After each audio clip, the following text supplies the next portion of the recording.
Meus irmãos, a paz do Senhor, tudo bem? Louvado seja o nome de nosso Senhor e Salvador Jesus Cristo. Na última lição, nós juntos chegamos àquele ponto maravilhoso de saber que o movimento pentecostal chegou no Brasil, né? Daí o título, né? A luz brilha como nunca no Brasil, porque com certeza o pentecostalismo é a chama mais viva da graça de Deus, a luz mais terna, mais profunda e mais profícua por parte de Deus para com o ser humano.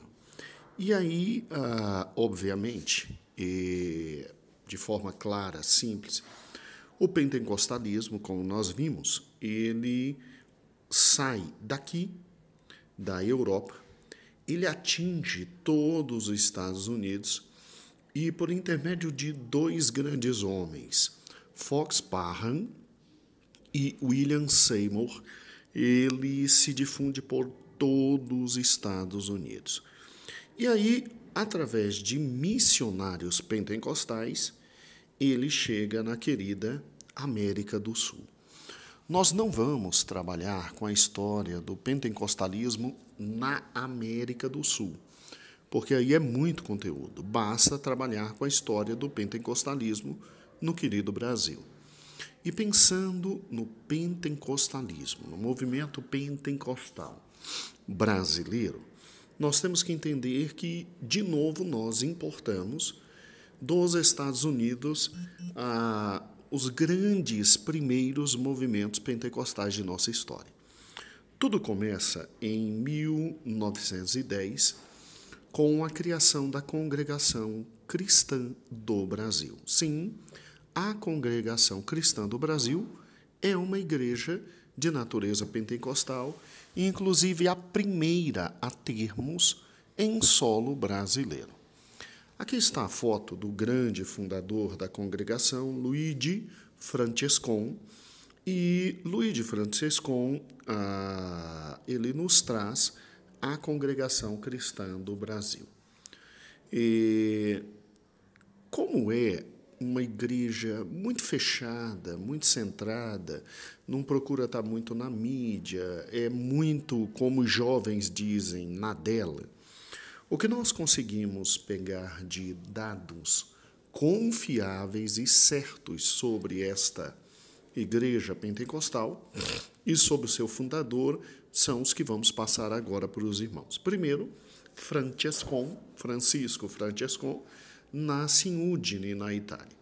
E como todo bom italiano, ou seja, todo bom morador do velho continente, você tem no final de 1800 e no início de 1900, uma migração intensa dos europeus para o novo continente, seja na América do Norte, seja na América do Sul.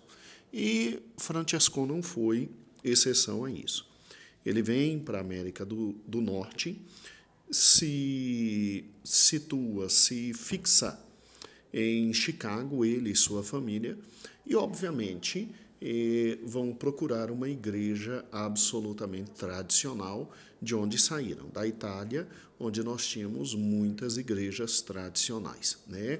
Agora, obviamente, a Itália, você não pode se esquecer, um território 80%, 90%, nessa época, católico apostólico romano. Então, Francesco,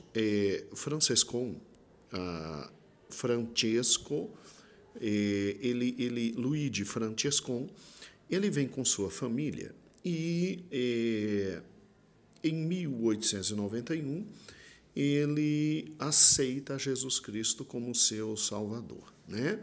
Você sabe perfeitamente que o fato de frequentar uma igreja não te faz membro daquela igreja, principalmente no meio dos evangélicos históricos, os protestantes tradicionais, batistas, presbiterianos, luteranos, reformados. E aí, o que acontece? Francescon, tocado pela palavra de Deus, aceita a Cristo como seu Salvador em 1891 e na Igreja Presbiteriana Italiana de Chicago, você tem Francescon como diácono. Muito bem. E aí, o que acontece? Francescon, ele tinha, desde o início de sua conversão, um viés pentecostal, né? Sempre lia a palavra de Deus, ele sempre lhe chamava a atenção aqueles textos referentes a Atos, às promessas de Cristo no Novo Testamento, quanto a serem batizados com o batismo de Cristo, batizados pelo Espírito Santo que viria depois, a questão de Cristo ter dito que haveriam curas, milagres para todos aqueles que crerem, né? E aí isso chama muita atenção de Francescon, e ele, guiado, obviamente, pelo Espírito, ele acaba influenciado por Durham. O pastor Durham, ele é um pastor batista que foi fortemente influenciado pelo avivamento da Rua Azusa. Inclusive, passou a ter acesso a tudo aquilo que o Espírito Santo proporcionava, em razão de quê? Em razão de ter sido batizado com o Espírito Santo no movimento da Rua Azusa, ali com William Seymour. E Francescon, Luigi Francescon, ele passa a acompanhar de perto o trabalho do pastor Durham, e aí não deu outra.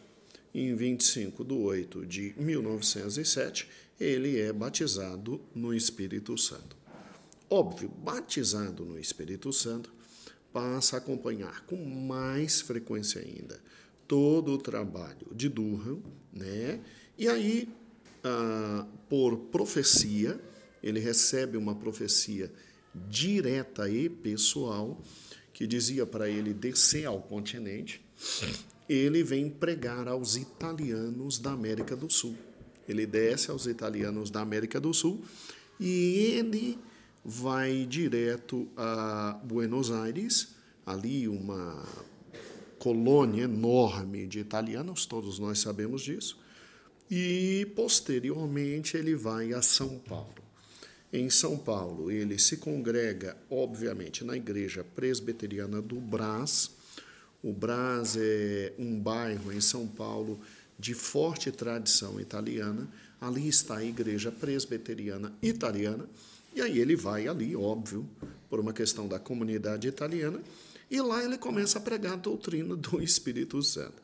Pregando a doutrina do Espírito Santo e tendo sido batizado, qual foi a questão? A questão é que nas suas reuniões nas casas dos irmãos, os irmãos começam a receber curas divinas e batismo com o Espírito Santo. O resultado foi, sai da igreja. Então, ele teve que sair. E aí se juntaram com ele metodistas, se juntaram com ele batistas, que já estavam ligados ao movimento pentecostal, e aí eles fundam a primeira congregação cristã do Brasil, que é exatamente ali em São Paulo. E o movimento pentecostal começa com este irmão em Cristo, Luigi Francesconi, né? Luigi Francesconi. Então, ele funda a primeira igreja pentecostal tradicional ali em São Paulo, daí a Igreja Cristã do Brasil. E fundada essa igreja, começa o movimento pentecostal brasileiro, né? Brasileiro.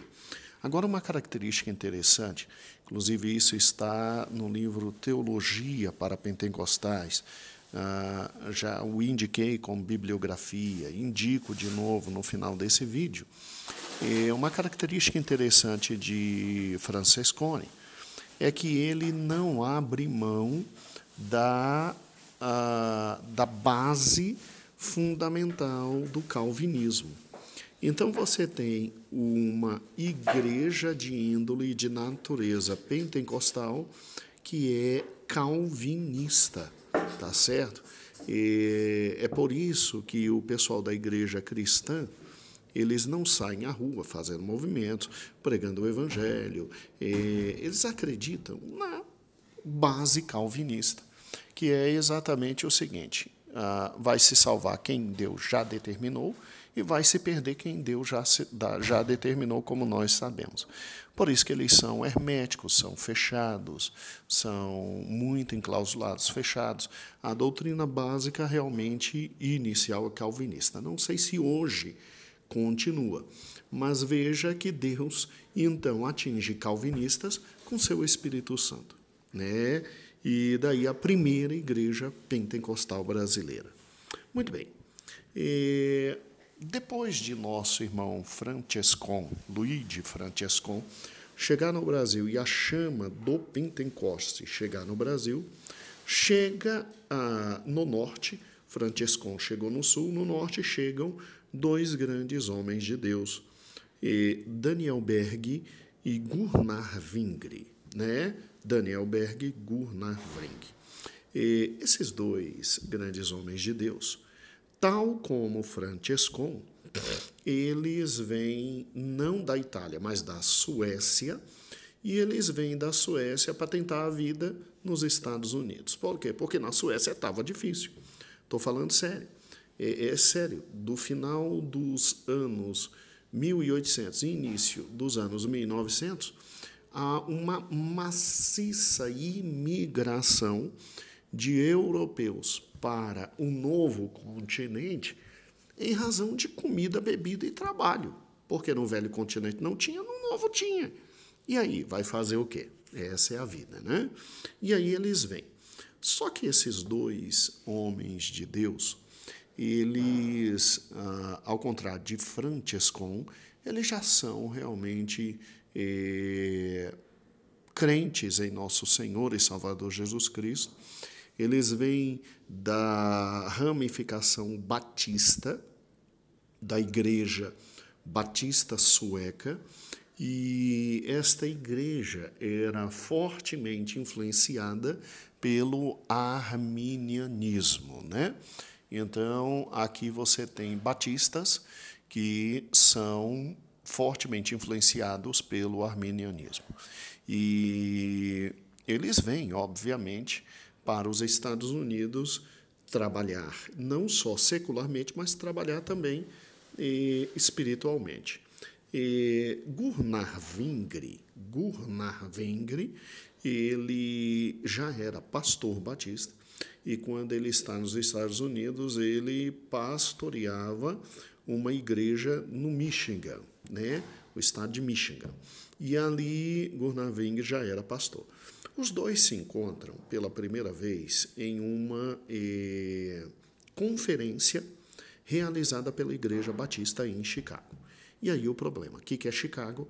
Chicago é uma das cidades que está explodindo o movimento pentecostal.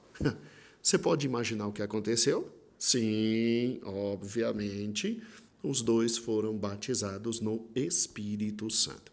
E aí, batizados no Espírito Santo, crendo, obviamente, no batismo, no falar de línguas, nas grandes manifestações de Deus, óbvio que não haveria espaço para eles dentro da Igreja Batista. Isso é óbvio, né?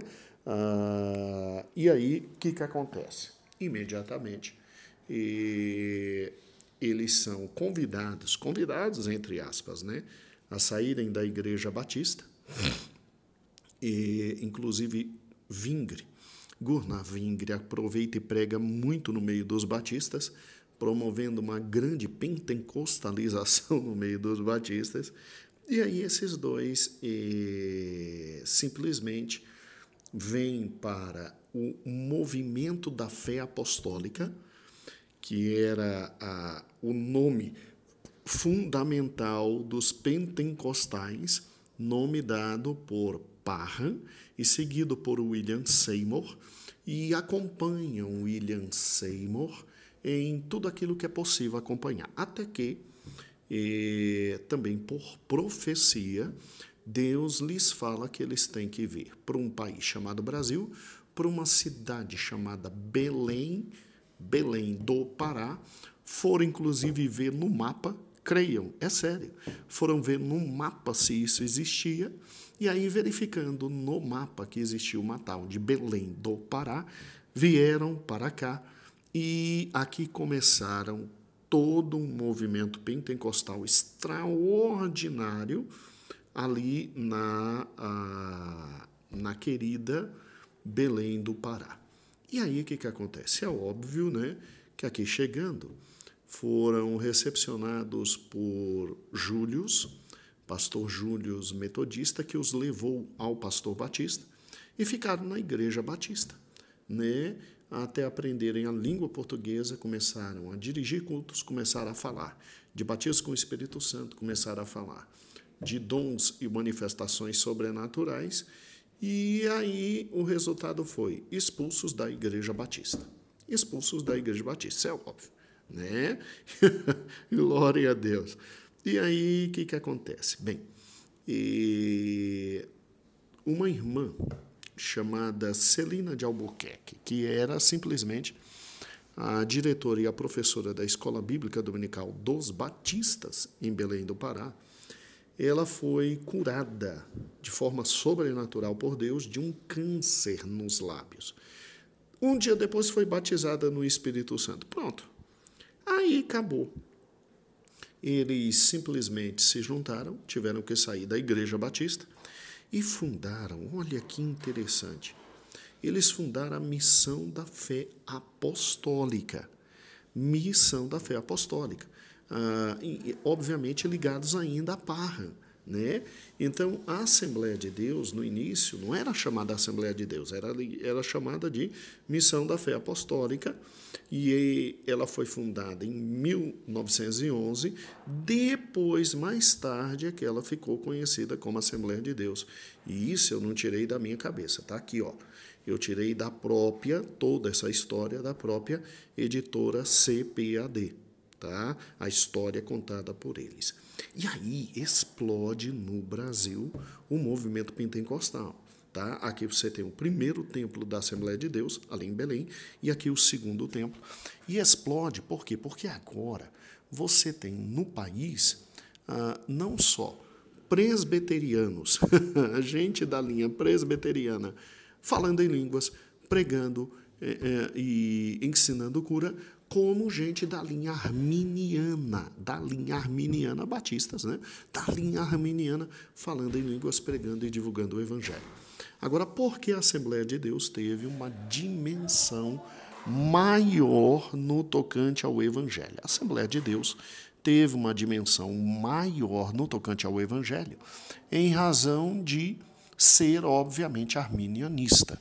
E aí saíam para as ruas, pregavam nas praças, porque o bom arminiano, ele crê no livre-arbítrio. Então, ele crê que tem que pregar o Evangelho e a pessoa tem a opção de aceitar ou não o nosso Senhor e Salvador Jesus Cristo. Né?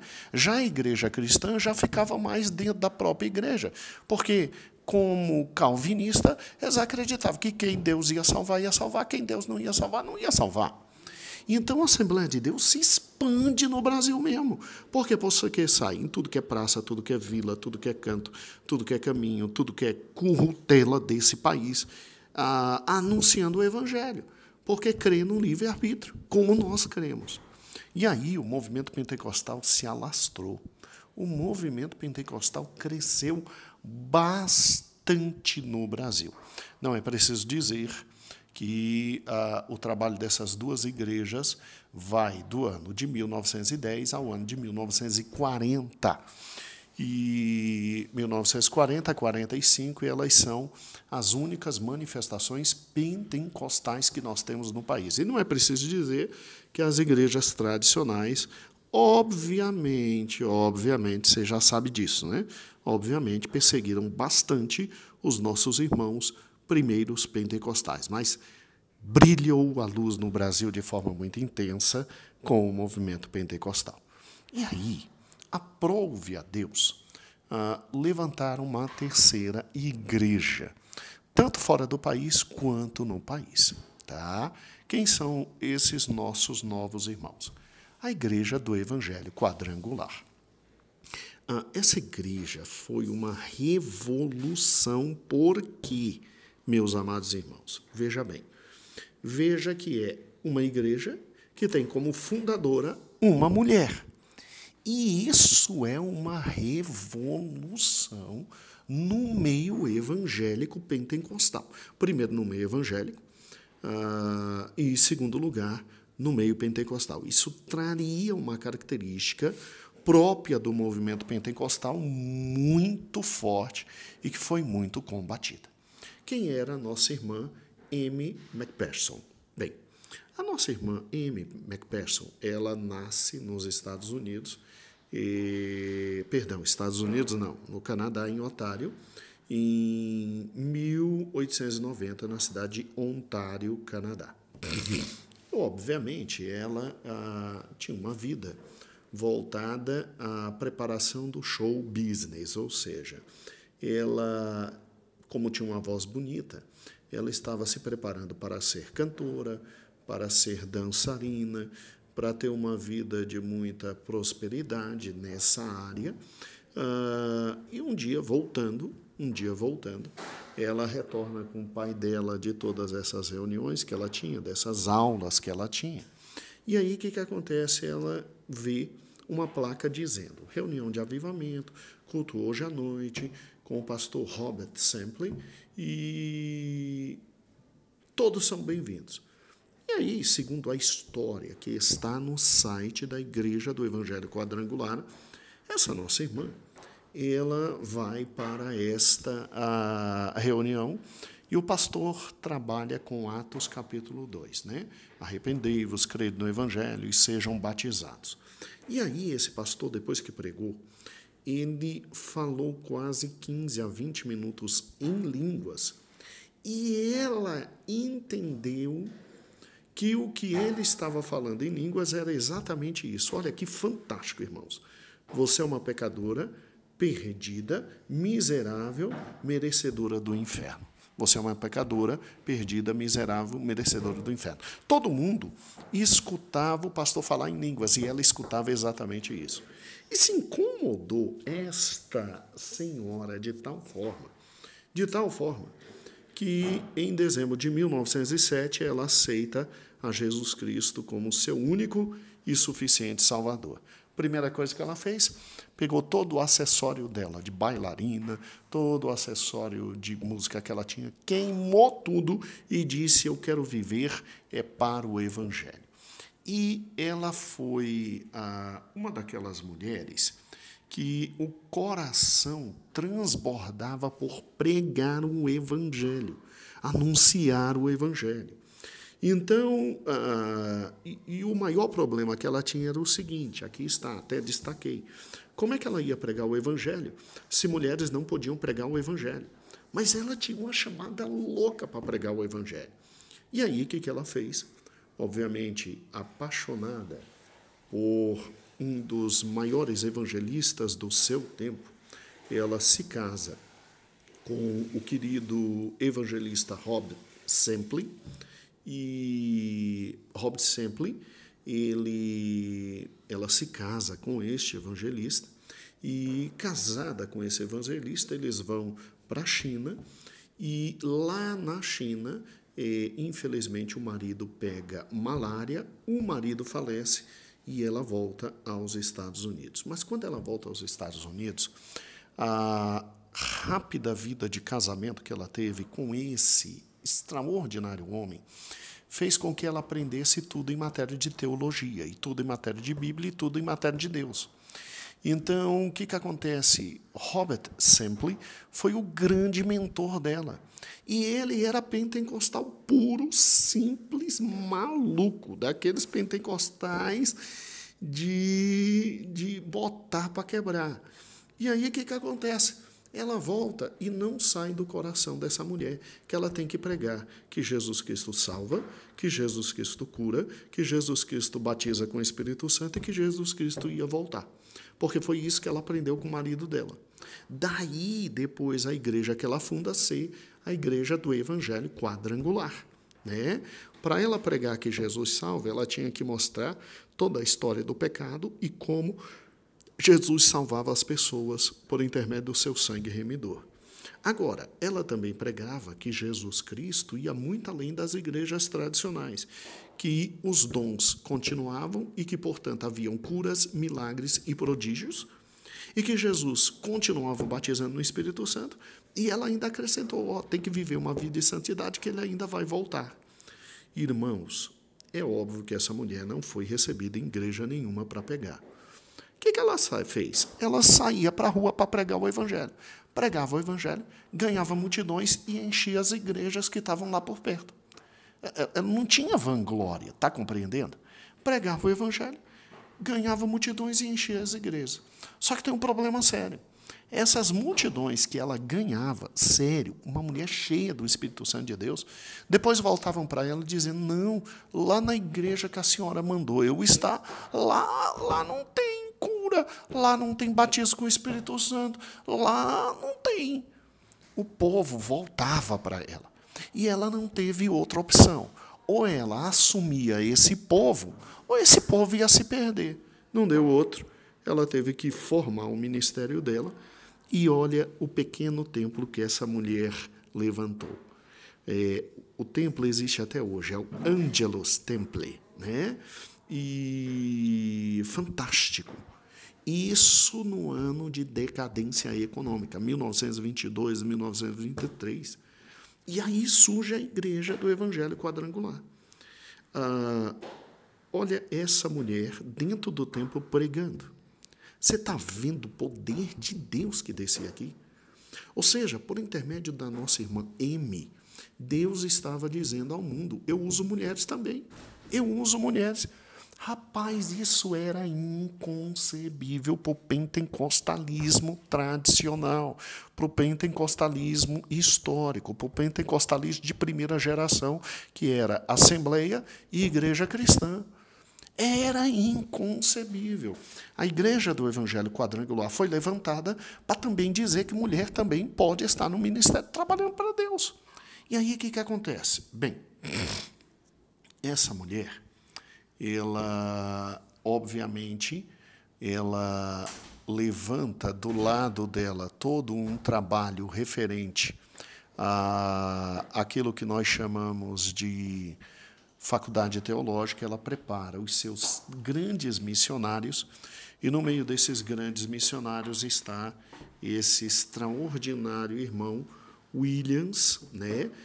Harold Williams, ou seja, Harold Williams, Harold Williams. E ele chega no Brasil em 1951.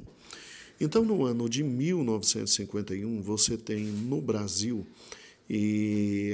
a terceira grande igreja de matriz pentecostal, que é a Igreja do Evangelho Quadrangular.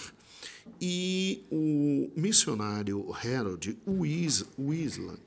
Williams, que veio, inclusive foi batizado pela irmã M, cresceu ali, ele chega no Brasil e, obviamente, a mensagem não é tão bem recebida pelos irmãos pentecostais tradicionais da Assembleia e da querida congregação cristã, e ele foi abrindo o caminho, abrindo o trabalho, e como eles não tinham recursos, o trabalho era feito da seguinte forma: eles se reuniam em tendas, e nessas tendas eles congregavam os irmãos. Nessa época, no Brasil, infelizmente, a Assembleia de Deus ela não estava tão pentecostal como era. Então, nessa época, não estou dizendo que a Assembleia de Deus deixou de ser pentecostal, mas o nível caiu um pouquinho. E, nessa época, quando eles surgiram, Deus fez explodir no meio dos irmãos da Igreja Quadrangular curas, milagres e prodígios, para realmente estabelecer a nova igreja. E de tenda em tenda, eles foram ganhando um povo, e ganhando esse povo, foram levantando as suas queridas igrejas, né? Então, era um movimento avivado, feliz, cantavam muitos hinos, batiam muitas palmas, muitos milagres, muitas maravilhas, e homens com grande conhecimento teológico, E aí a terceira grande igreja pentecostal se estabelece no Brasil. Agora vem o melhor. Agora, obviamente, eu peguei tudo isso no site deles por uma questão de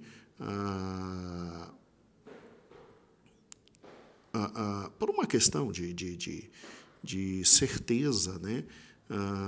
E aí, agora vem sim a querida Igreja O Brasil para Cristo.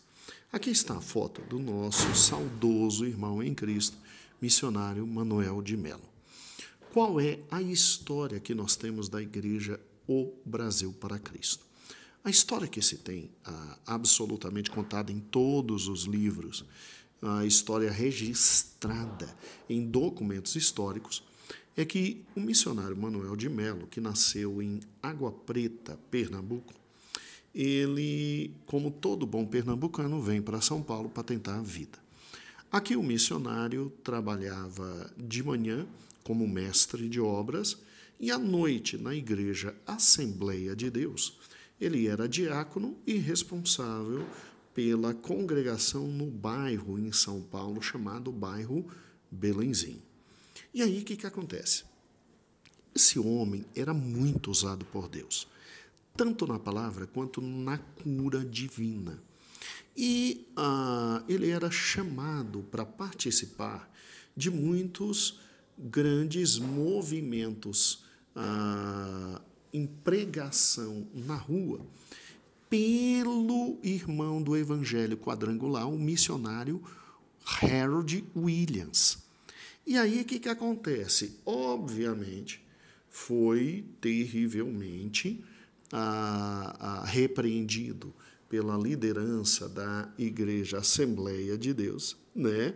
Foi ferrenhamente repreendido, porque não se concordava muito com esse tipo de movimento, com essa história de ir para a rua, de ter tenda, de Jesus curar e etc. As coisas tinham que acontecer dentro da própria igreja e etc. E aí o que acontece? Manuel de Melo acaba se identificando com os trabalhos de evangelismo e liturgia da Igreja Quadrangular e torna-se companheiro de Harold Williams. E aí sai da Assembleia de Deus, vai para a Igreja Quadrangular. E aí, ali, Jesus usa com muitos milagres, muitas maravilhas. Era um homem que a presença de Deus era muito forte e ele é consagrado pastor na Cruzada Nacional de Evangelização, que é a atual Igreja do Evangelho Quadrangular. Muito bem. Ele começa a se destacar muito ali dentro da cruzada. E assim, uma população imensa vem a ele. O que trouxe dificuldades no relacionamento, obviamente, entre ele e o ministro Harold Williams. E aí, o que aconteceu? Aconteceu que ele funda a igreja Jesus Betel, tá? Jesus Betel, e ele lança o movimento evangelístico O Brasil para Cristo. E aí o que acontece? Acontece que esse homem vai para a rua e uma multidão vai atrás dele. Porque o que Jesus fazia por intermédio desse homem era espetacular, irmãos. Era espetacular. Então, imediatamente, Deus dá condições e Manuel de Melo está na rádio. E nessa época, na rádio, só quem estava era quem? Era a Assembleia de Deus através do pastor Alfredo Rickdal e o nosso missionário Manuel de Melo, com a voz do Brasil para Cristo. Aquele Desperta Brasil, Brasil, estava na rádio. E a diferença era gritante, né? Com todo o respeito ao grande Alfredo Rickdal, ao trabalho da Assembleia. Mas o que havia no Brasil para Cristo era de acabar, era de arrasar. E aí esse homem, chegou um momento em que ele, ao pregar, ele tinha que ir para onde? Ele tinha que ir para cinemas. Nós começamos a alugar, literalmente, cinemas fechados, porque não cabia o povo. E fomos a primeira igreja que, além de alugar cinemas, porque não tinha mais como, não cabia em tendas, nós tivemos que fazer alguns cultos em estádios. Nós tivemos que fazer cultos em estádios. Resultou em quê? Resultou que esse movimento, o Brasil para Cristo, acabou se tornando o nome da igreja, Igreja Evangélica, o Brasil para Cristo. E aí, irmãos, foi construído o grande templo. Era simplesmente em 1905. Oh, Jesus, perdi a data do grande templo agora. 1960, 70. É por aí. Foi simplesmente o maior templo evangélico do mundo. E na América Latina durante muitos anos. Muitos anos. Você estava assustado com a M, né? E com o Templo Ângelos. Aqui cabia muito mais. Aqui cabia muito mais. Fomos a primeira igreja pentecostal tão revolucionária no Brasil que saímos até na Veja. Irmãos, para os irmãos terem uma ideia, o missionário Manuel de Melo foi preso só 27 vezes, acusado de curanderismo e charlatanismo. Glória a Deus, glória a Deus. Veja o que era o Brasil para Cristo no início. Nós éramos mais do que pentecostais. Nós éramos grandemente pentecostais. E, para que os irmãos tenham uma ideia, essas informações são tão seguras, eu tirei não só do site da Igreja O Brasil para Cristo, mas também deste livro extraordinário aqui, ó. Faço questão até de destacar, do nosso querido livro do professor e doutrinador teólogo cristão, o Walter Brunelli. Se você olhar aqui, eu peço que você leia com os nossos queridos alunos o que está aqui destacado nessa página. Aqui você vai encontrar algo fantástico, você vai encontrar um escritor dizendo que nós nos separamos da Assembleia de Deus porque a liturgia da Assembleia de Deus se tornou muito morta, né? E Deus estava, e da quadrangular também, e Deus estava operando, batizando, realizando, fazendo tantos milagres que o movimento pentecostal Brasil para Cristo se tornou o quê? Se tornou uma grande igreja que temos hoje, a Igreja Evangélica Pentecostal Brasil para Cristo, né? Obviamente que essas informações todas vêm do livro e do site da própria Igreja O Brasil para Cristo. Agora, interessante que nossa igreja foi, então, a primeira igreja pentecostal genuinamente brasileira, fundada genuinamente por brasileiros. Tá? Essa é a história que se tem. A gente sabe que há uma outra história que, infelizmente, faltam os dados históricos, faltam os registros históricos. Mas já que temos essa história, então louvado seja o nome do Senhor. E aí o que acontece? Genuinamente brasileira, absolutamente brasileira, nós somos pentecostais sim, nós cremos que não cessou os dons do Espírito, não cessou a graça de Deus, não cessaram as manifestações de Deus. Agora, nós somos pentecostais de uma segunda geração, que a revista chama de segunda onda, segunda geração. Por que segunda geração? Porque além de crer que não cessaram os dons do Espírito, não cessou o batismo com o Espírito Santo, nós cremos que evangelismo também se faz fora da igreja. Se precisar, nós usamos tenda, se precisar, nós usamos rádio, se precisar, nós usamos televisão. E o mais importante, nós cremos no ministério feminino, Esse foi um dos grandes pontos que nos afastaram, obviamente, dos pentecostais de primeira geração, porque não havia, no início da Assembleia e da Congregação Cristã, pastoras. Nós sempre acreditamos no ministério feminino. Por isso que nós temos uma forma própria de ser, única de ser. tá? Porque pastor Manuel de Melo, nosso querido pastor Gedeon, sempre defendeu o ministério feminino. Por isso que nós somos dessa segunda geração, dessa segunda grande geração. E aí começa no Brasil a quarta grande igreja. A quinta grande igreja, ela vai ter o seu início. A quinta grande igreja, desculpe, irmãos, né? Eu apanho do celular de vez em quando. A quinta grande igreja, ela vai ter o seu início com Davi Miranda, mas aí não nos chama muita atenção. O importante é ter chegado no ponto do O Brasil para Cristo. Aí fica uma pergunta, pastor, e a nossa igreja, a igreja aqui do Gama, da qual saíram várias igrejas, como é que foi? Como é que foi que aconteceu? Aí, meu amado irmão, você não se preocupe, porque essa lição você vai ministrar nesse domingo ou nessa semana.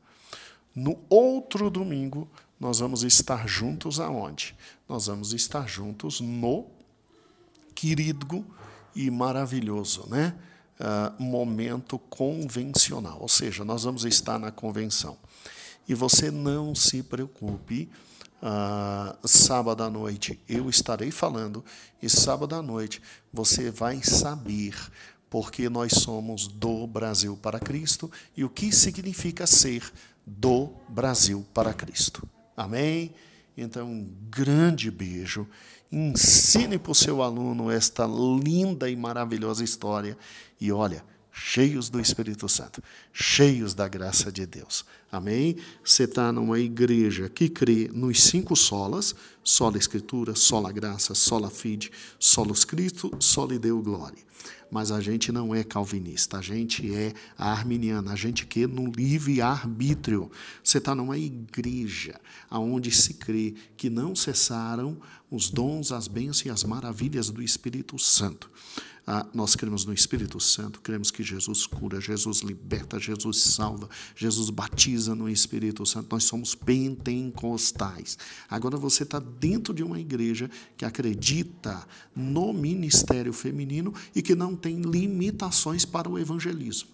Nós acreditamos no ministério feminino e, se for preciso, a gente ergue tendas. Se for preciso, a gente vai para a rua. Se for preciso, a gente gasta com rádio. Se for preciso, a gente gasta com televisão. Essa é a marca característica de nós, pentecostais, da segunda geração. Da segunda geração. Então, louvado seja o nome do Senhor Jesus, bendito seja o Senhor Todo-Poderoso. Agora, por que nós somos Igreja Evangélica Pentecostal do Brasil para Cristo, né? Temos, obviamente, toda essa ramificação que vem do querido missionário Manuel de Melo e essa tradição de segunda geração. Agora, porque somos do Brasil para Cristo, aí, sábado à noite, na convenção, nós vamos ter esse momento maravilhoso de entendimento e de profundidade da nossa identidade. Nós estamos estudando quem somos e louvado seja o nome do Senhor Jesus. Bendito é o nosso Deus. Amém e amém. Uma excelente aula a todos os irmãos.